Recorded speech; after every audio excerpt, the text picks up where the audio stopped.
à toutes et à tous, vous écoutez Cinécast. Salut Thibaut. Salut Guillaume. Cinécast, c'est le podcast qui chaque semaine vous recommande des films à voir au cinéma, en streaming ou VOD. Aujourd'hui, on va vous parler de Cruella de Craig Gillespie. C'est comme ça qu'on le dit. Gillespie qui est sorti le 28 mai en accès premium sur Disney+, et qui sortira dans nos salles le 9 juin pour la réouverture des cinémas.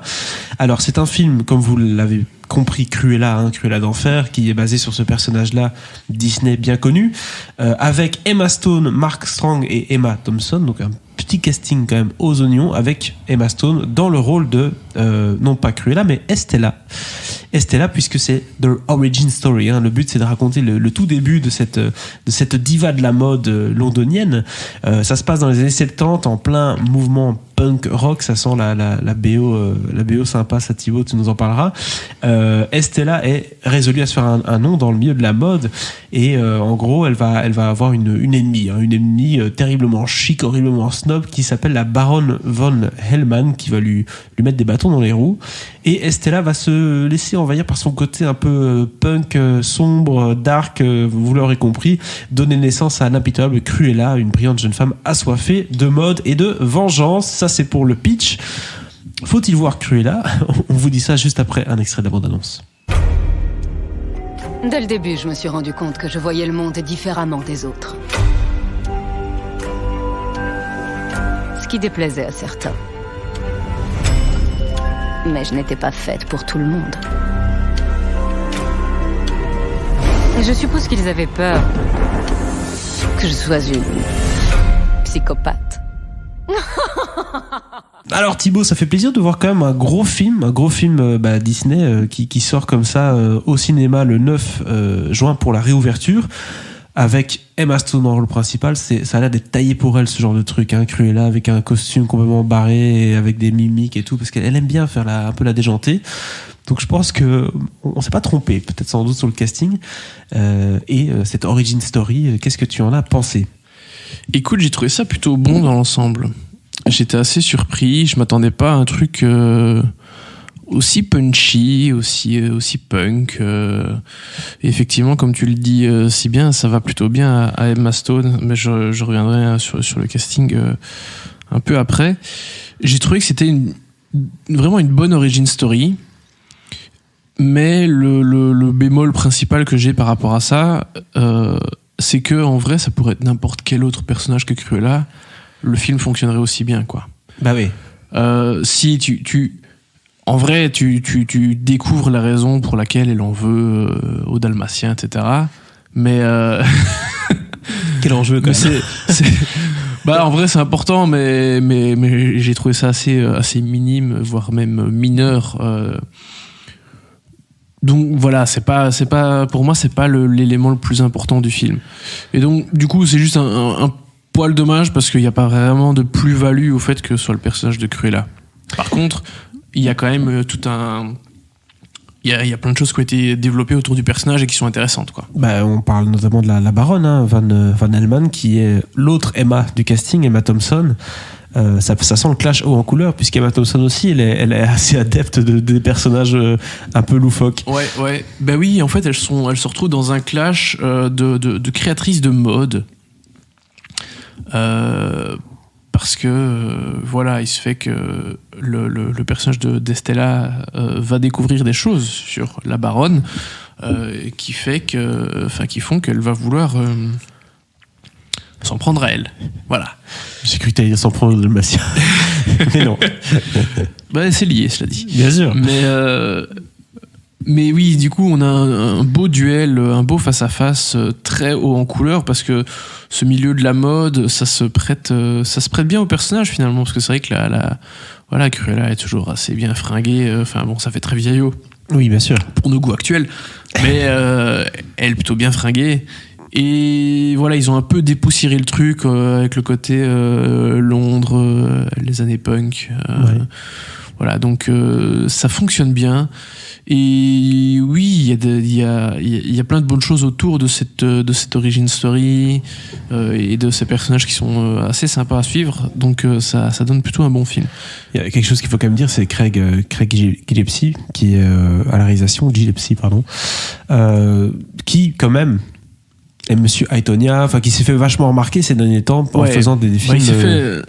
Il s'est fait remarquer avec Aitonia parce que c'est pas avec les précédents qui s'est fait vraiment remarquer. Après, je trouve pas que ça reste un grand réalisateur, très honnêtement. Mais lui et son chef-op, le flamand Nicolas Karakatsanis, ils ont quand même plutôt fait un bon boulot au niveau de la création de l'ambiance. Aussi, évidemment, il y a un gros boulot au niveau décor, costume, enfin direction artistique de manière générale. Donc voilà, ça c'est assez canon. Et puis t'as cette ambiance punk, comme je disais, notamment aussi grâce à la musique, quoi. Et donc la BO, enfin tout ce qui est côté BO original, composé par Nicolas Britell, qu'on ne doit plus présenter parce que c'est juste le compositeur le plus talentueux de nos jours. J'ai l'impression que tu dis ça, à chaque fois que tu parles d'un compositeur, tu dis ça. Non, mais surtout lui. Sa musique pour le générique de Succession, sa musique pour les films de Barry Jenkins et de la série de Barry Jenkins, on n'en a pas parlé, mais Barry Jenkins a sorti une série sur Amazon Prime qui s'appelle The Underground Railroad, qui est vraiment très très bien, je vous la conseille absolument.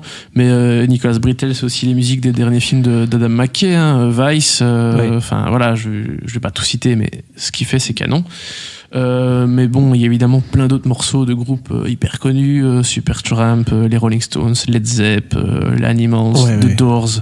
Enfin, je vais pas tout citer, mais c'est très très cool du coup. Voilà. J'ai l'impression que de ce que tu me dis, Cruella, ça a l'air d'être un film qui, bon, en soi, comme tu le dis, les personnages et le conflit qu'il y a au centre du film, ça pourrait être n'importe qui, ça pourrait être n'importe dans quelle situation. On pourrait même faire ça aujourd'hui. Enfin voilà, c'est lutte de bureau, entre guillemets. Par contre, ce qui est original et ce qui fonctionne et ce qui donne un vrai intérêt à ce film-là, parce qu'au début, il n'y en avait pas, qu'on soit d'accord, Cruella, qui voulait d'un origin story sur Cruella? Pas grand monde. D'ailleurs, quand on voyait les premières images, on se disait, ça va être sans doute poussif, pas très intéressant. Là, ce qui est intéressant, et ce que je comprends dans ta critique, c'est tout le décor, tout ce qu'il y a autour, en fait. Cette patte artistique, le côté, on joue à fond sur la carte du long des années 70, le côté punk rock, le côté nostalgique aussi sans doute, qui vient habiller tout ça et rendre ça un peu plus folklore, quoi. Ouais, c'est ça. Et du coup, l'histoire en tant que telle, bien que, comme je disais, ça pourrait fonctionner avec n'importe quel personnage et pas spécialement Cruella, c'est une chouette histoire qui fonctionne bien, quoi. C'est pas parce que voilà, j'ai ce reproche par rapport au fait que Cruella est pas finalement si essentiel que ça, que ça fonctionne pas. Au contraire, ça fonctionne bien. Donc voilà, c'était plutôt très bien. Et évidemment, le casting, top de chez top, Emma Stone et Emma Thompson, ça fonctionne à crever. Mais bon, elles sont pas les seules, hein. Il y a Mark Strong aussi qui a un rôle secondaire assez important.